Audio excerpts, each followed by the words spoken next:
Тэгээд ээлжид нэгэн гайхамшигтай сонирх хачин гоё түүхээ оруулахад бэлэн болж байна. За өнөөдөр та бүхэндээ төвдөд байдаг Кайлаш уулын тухай та бүхэндээ ярьж өгнө. За манайхан зарим нь Кайлас гэж хэлээд байгаа, Кайлаш гэж бас хэлж байгаа.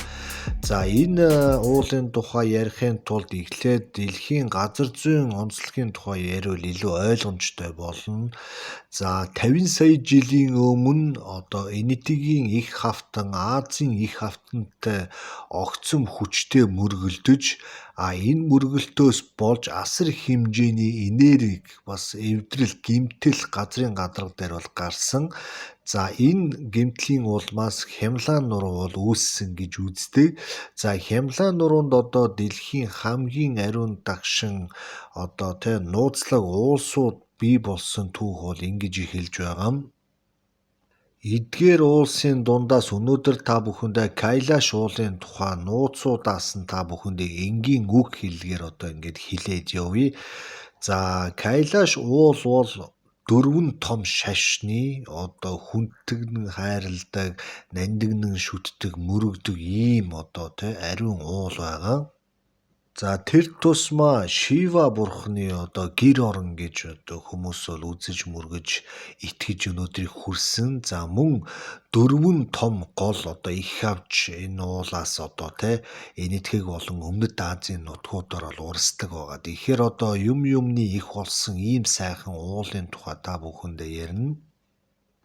Энэ уул яг хаана байдсан бэ гэх юм бол та бүхэнд маш энгийн тайлбарлаад өгөхөд бол хятадын өөртөө засах бүс буюу төвдийн Негари гэдэг нэг муж байдаг. За энэ муж нь бол Ласа хотоос 1400 км-ийн зайтай энэтхэг тал руугаа бол байдаг. Ерөнхийдөө бол Делигээс хоошоо нэлээд яваад бараг ихц яваад орчхоор хэмжээний тийм газар бол байгаа. Энэтхгийн Кумьон гэдэг хятадтай хэлэлдэг хойд муж байдаг. За энэ хойд мужтай энэ Кайлаш бол нэлээд ойрхон бол байдаг. Хуучин бол энэ бүс нутгуудаар бол дандаа энэ энэтхэг болон Пакистан өмнөд зүгийн Азийн орнууд тэр зам Хиндуизм Шива бурхныг шүтдэг хүмүүс их ирж мөргөл гороо хийж исэн байдаг. Дөрвөн том шашин бол энэ Кайлаш уулыг бол дөрвөлээ шүтдэг гэж түрүүн хэлсэн.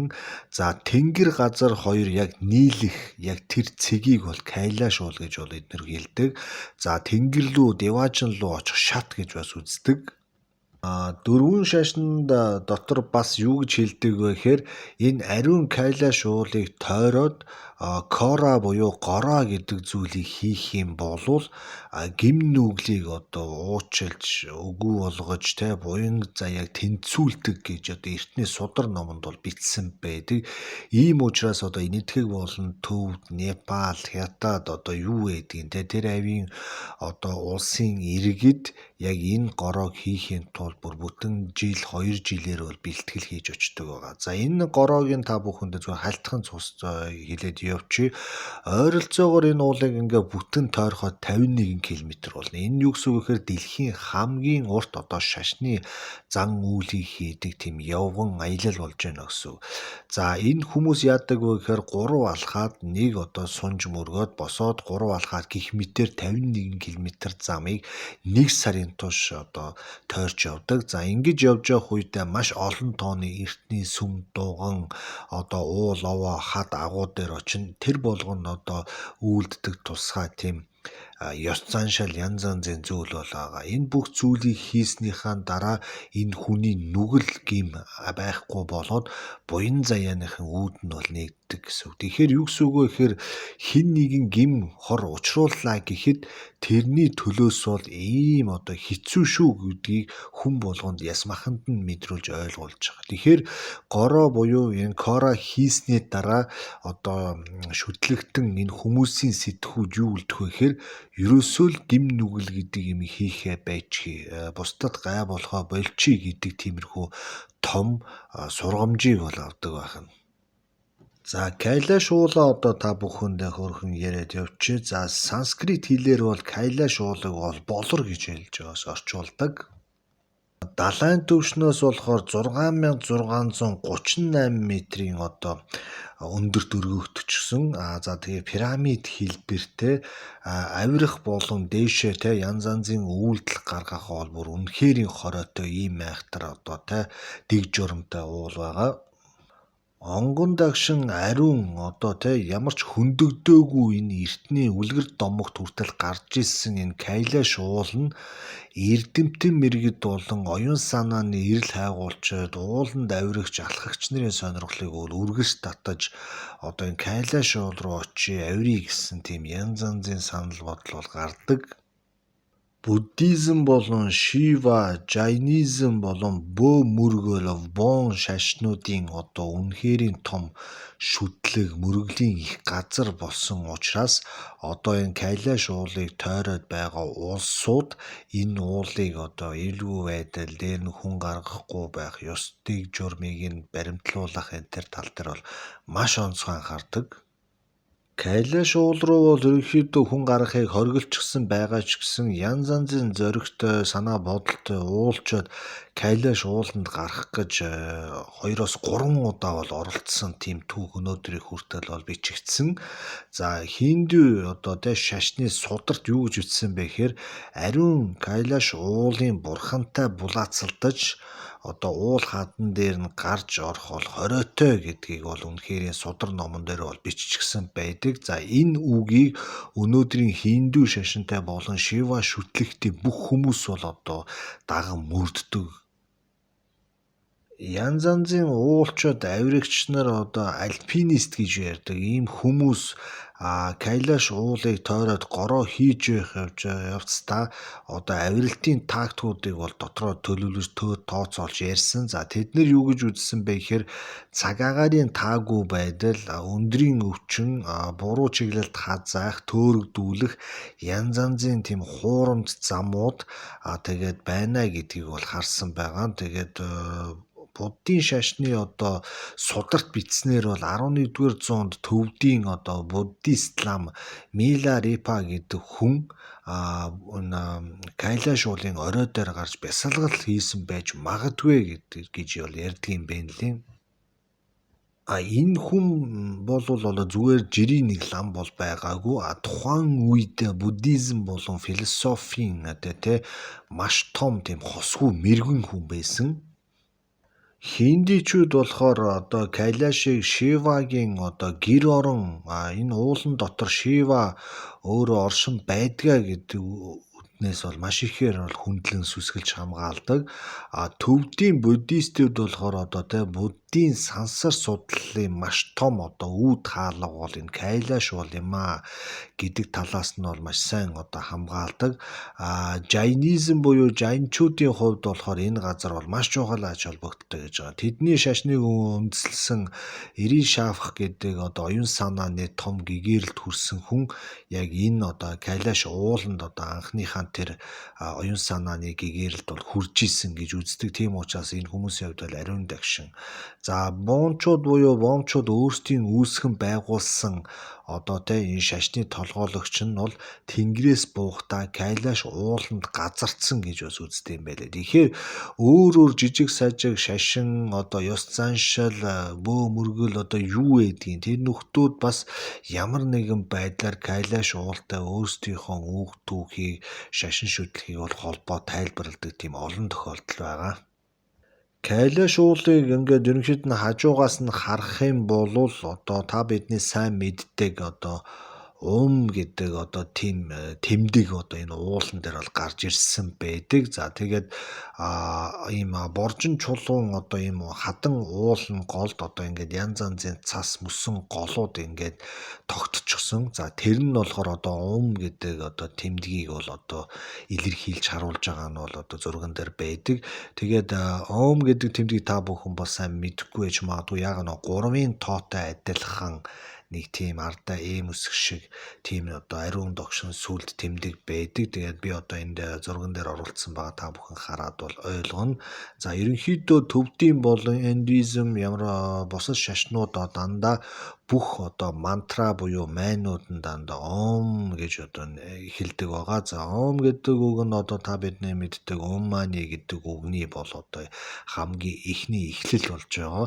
За ом гэдэг үгийг одоо ингээ хүн хэлэхэд одоо дэлхийн олон орны одоо эрдэмтэн судлаач нар ингээ судлаад үзэхээр ом гэдэг үг авээ зүү талаасаа бол бүх юмны одоо аюулгүй зөв том одоо нээлт хаалт одоо болдог ийм мундаг одоо долгион байна гэж бол ерөнхийдөө тайлбарлаад байгаа. Тэгэхээр одоо амч гэдэг юм уу өөр одоо үгээр ингээ орлуулад хэлэхэд яг энэ гэдэг үг шиг гиз хэвлийгээс дээшээ ингэж гарч ирдэггүй.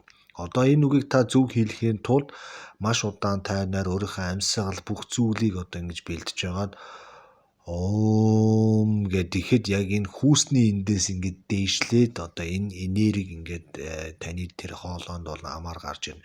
Яг энэ үед та одоо дараагийнхаа энэ цонхолсон буюу нүхэлсэн хэсгээр та одоо дараагийнхаа майнуудыг бол уншдаг тийм одоо тактик байдаг. Тэгэхээр ямар нэгэн одоо мантра, майн, мэгзмийг уншихдаа зүгээр шууд нана гэдээ уншаад явчихгүй. Заавал энэ гэдэг одоо үгээр аваагаар эхэлж одоо зам тавьж иж дараагийн одоо үгнүүдийг хэлдэг юм одоо ёс заншаал байдаг. Тэгээ энэ авиа долгионыг одоо хүртэл эрдэмтэд судлаад нарийн ширээ минь бол олж чадахгүй байгаа. Гэхдээ ямар ч байсан маш тийм одоо ариун дагшин ийм аялга байгаа гэдгийг та бүхэн ойлгоно.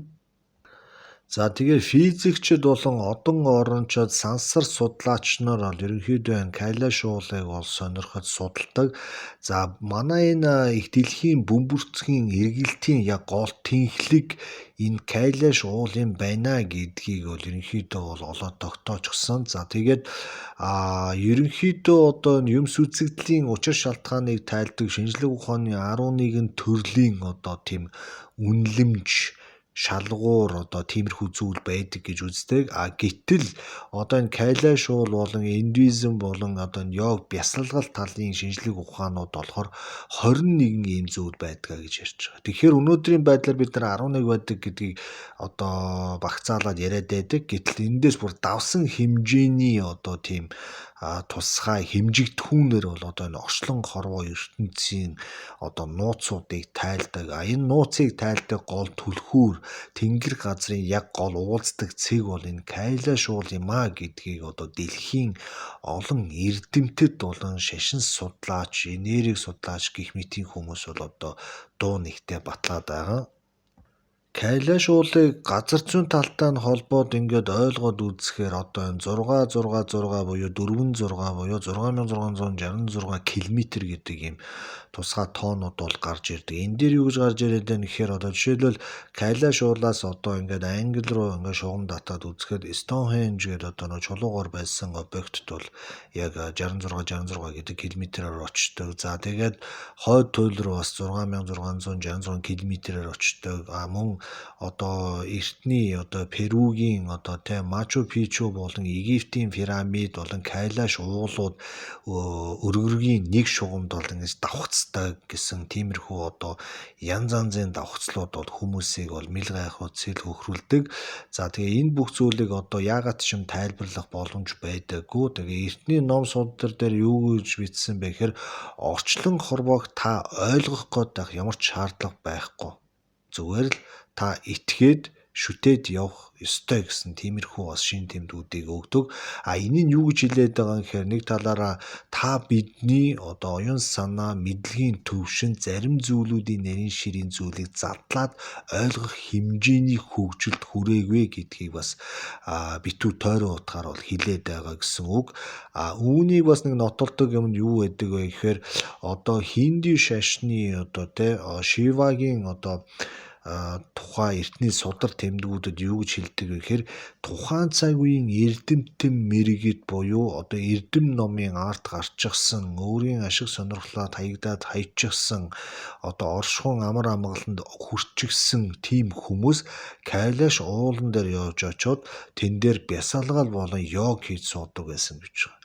За тэгээд энэ хүмүүсийн мэдлэг мэрэгжил үзсэн харсан тэр бүх позитив зүйлс одоо одоо энерги болж хувраад тэр энерги нь Кайлаш уулын одоо энэ чулуулаг болон Кайлаш ууланд бол шингэсэн гэж ярьдаг. Тэгэхээр дөрвөн том шашинд Кайлаш уулыг маш том номын сан гэж бас үздэг. Тэгээд Кайлаш ууланд очиж байгаа одоо гороо хийж байгаа хүмүүс болон бичлэг зургийг харж байгаа хүмүүс өөрийн ирэхгүй энэ ууланд татагддаг нь энэ ууланд одоо оршсон энэ ууланд шингэсэн тэр их энергиуд энэ хүмүүсийг татаад байгаа гэж үздэг. Тэгэхээр Кайлаш уулын тухай одоо маш сонирхолтой баримтуудыг ингээд цаашаа яриад байх тусам та бүхний анхаарлыг улам ихээр татах болно.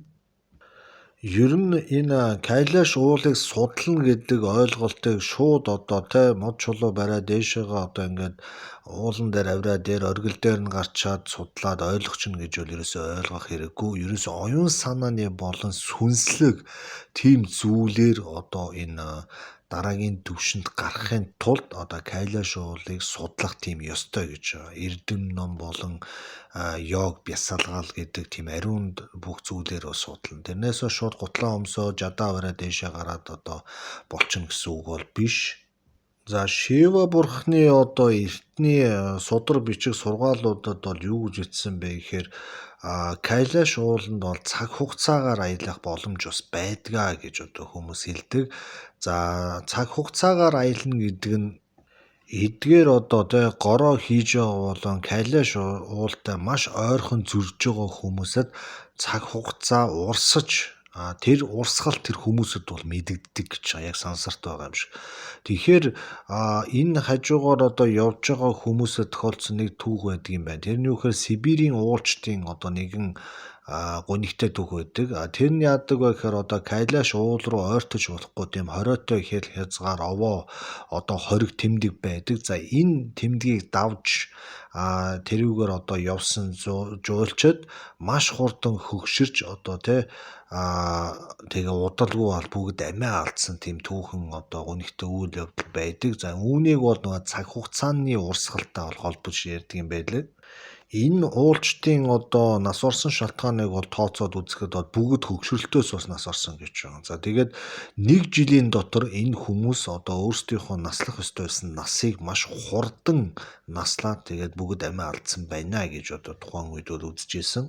Кайлаш уулын одоо тойроод бас тодорхой зайд ингээд аялал зугаалаад ч юм уу гороо хийж байгаа одоо сүсэгтэн олонд бас нэгэн шинж тэмдэг бол илрээд байдаг. Тэрний өгөхөр үс болон хумс гэх мэт зүйлүүд бол маш хурдан ургаж байгаа нь бол харагддаг.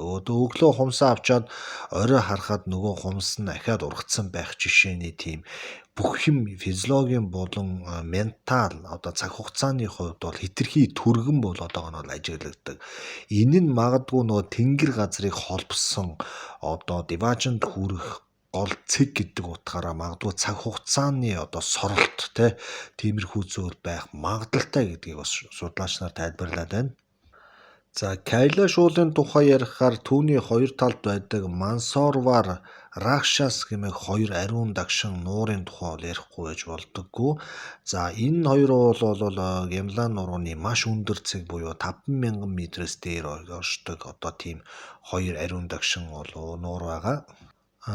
Мансарвар гэдэг одоо энэ нуур нь болохоор нар шиг хэлбэртэй мөртлөө цэв цэнгэг одоо устай ийм сайхан нуур байдаг. За нөгөө нуур нь болохоор Ракшас тал буюу одоо Шива бурхан таалагдахын тулд ширүүн хатуун байдлаас гарч исэн учраас маш давслаг устай хавирган сарыг одоо санагдуулам тийм хэлбэр дүрстэй ийм хоёр нуур одоо дэлхийг буюу гэрэл ба харанхуй эерэг ба сөрөг энергийг илэрхийлж Кайлаш уулын хоёр талд одоо ингээ оршин байж байгаа нь бас утга зүйн хувьд бол нэлээд сонирхолтой болгож өгдөг.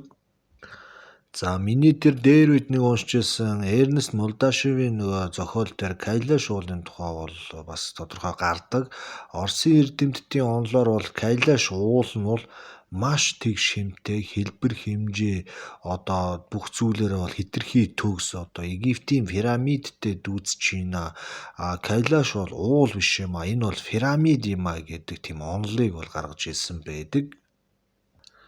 За ингээд Кайлаш уулын одоо энэ ариун дагшин газраар одоо өргөл мөргөл хийх одоо тэг хүмүүсийн цувааг те энэ олон хүмүүсийн эрэлт хэрэгцээг хангахын тулд түр операторууд одоо янз янзын тийм одоо жуулчлалын сезоноор янз янзын хүмүүсийг авдаг. За энэ нь ойролцоогоор нэг цаг агаарын байдлаас шалтгаалаад 4-р сараас 6-р сарын хооронд эсвэл 9-р сараас 10-р сарын дунд хүртэл одоо энэ Кайлаш Парват руу одоо ингэж зочлох, аялуулах, гороо хийлгэх ийм одоо програмуудыг бол хийдэг. Ер нь бурхан шашин гэхээсээ илүү инээр одоо ийм гайхамшигтай зүйлд итгэдэг хүмүүсийн ядаж амьдралдаа нэг удаа очиж үзэх ёстой газрын нэг нь Кайлаш уул байх болно гэдгийг бол одоо хүмүүс бол хэлдэг юм байна лээ. Дэлхийн олон орноос янз янзын жуулчид бол Кайлаш ууланд ирдэг. Тэгээ ирээд тэр уулын ихэмсэг, бардам, цастай, нүд гялзуулсан, гялтгануулсан, тийм ариун дагшин инээр бүх зүйл нь бол ямар ч хүнийг бол ингээд их сонирн болгоод өөрийн ирэхгүй өөртөө ингэж сүсгэлэн бишрүүлж ингэж амар амгалан серенити зүйлд бол болгодог гэж байгаа.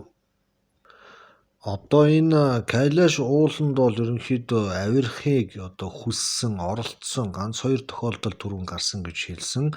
За 1926 онд одоо Энэтхэгээс ирсэн одоо Английн нэгэн одоо альпинист уулчин хүн одоо энэ Кайлас ууланд бол авирах гэж бол үзсэн. За ингээд тамга бэлтгэл ажлаа хангачаад яваад очоод дээшээ гарах гэсэн чинь өөрөө ирэхгүй одоо тэр уулын үзэсгэлэн хүчин төгөлдөр одоо хүч инээрийг тэр үл ойлгогдох тэр ариун нандин бүх зүйлийг хараад одоо энэ уул руу авирыг гэсэн бүх хүсэл мөрөөдөл нь байхгүй болоод аяллаа шууд доороос нь цуцлаад буцаад ирж исэн тийм үл ойлгогдох тийм тохиолдол болж исэн гэдэг.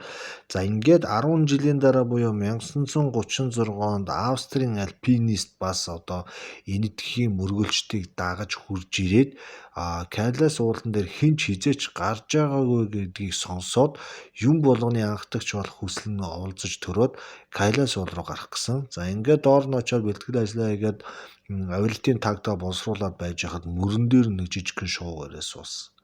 За ингээд шувуу хідэн үг хэлсэн тухайн аялагч шууд одоо авирах үйл ажиллагаагаа зогсоосон байдаг. За энд яг юу болсныг бол одоо хинч яаж тайлбарлаад бол нэмэр байхгүй. Ямар ч байсан энэ альпинист одоо ингэж буцаж ирээд дахиж уул хатанд бол гараагүй.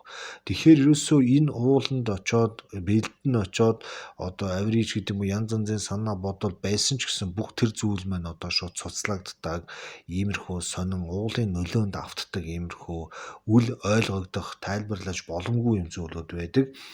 За ингээд гадааддуудын тэр цэма барууны одоо ууланд авирахыг хүсдэг хүмүүс бол яг Эверест болон бас бус уулуудад ингээд гараад байгаа. Гэхдээ хүн хинч хизээж гарч байгаагүй Кайлаш ууланд гарна гэдэг бол энэ хүмүүсийн өдрийн бодол шүний зүгд болчихсон байдаг. Өнөөдрийн альпинистууд ч гэсэн энэ тухай бодож бол байдаг. Энэ хүмүүсийг яагаад хүслээ биелүүлэхэд юу саад болоод байна гэхээр нэгдүгээрт маш хатуу хууль тогтоомж дээрэс нь нутгийн ард олон иргэд болон бусад шашны төлөөлөлт байгаа. Энэ бүх зүйлүүдийг ёс зүйн хэмжээг даваад гараад одоо зориглоод дээшээ гарчих тийм зоригтой уулчин бол угаасаа одоохондоо бол байхгүй байгаа. Гэхдээ 1986 онд одоо хятадын засаг захиргаанаас одоо мундаг тийм уулчин хүнд бол санал тавьсан байдаг. Өмнөх жил нь бол яг тухайн уулчин Кора буюу одоо Кайлаш уулыг тойрох гороонд бол амжилттай оролцсон.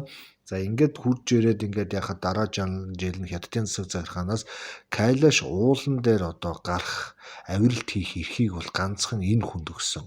Ойролцоогоор тухайн үед дэлхийд дээр 18 мянган одоо тийм мэрэгжлийн өндөр зэрэглэлийн одоо уулчид байсан гэж үздэг.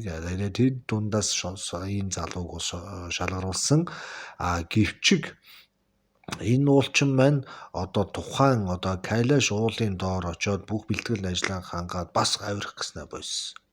Болоо зогсохгүй энэ хүн үүнээс хойш түүнээс цааш энэ Кайлас уул руу одоо ингэж авирахыг бол ерөөсөө эсэргүүцэн хамгаалдаг ийм одоо итгэвчтэй хүн болж үлдсэн байгаа. Тэгэхээр Кайлаш гэдэг бол өөрийнхөө нуруунд дээр өөрийнхөө ноён мөргөл дээр хүний мөрийг бол гаргаад та хүн хэрийн одоо дургу гарыгээд яваад очисон хүнийг яаж ээж байгаад буцаачдаг иймэрхүү айхтар.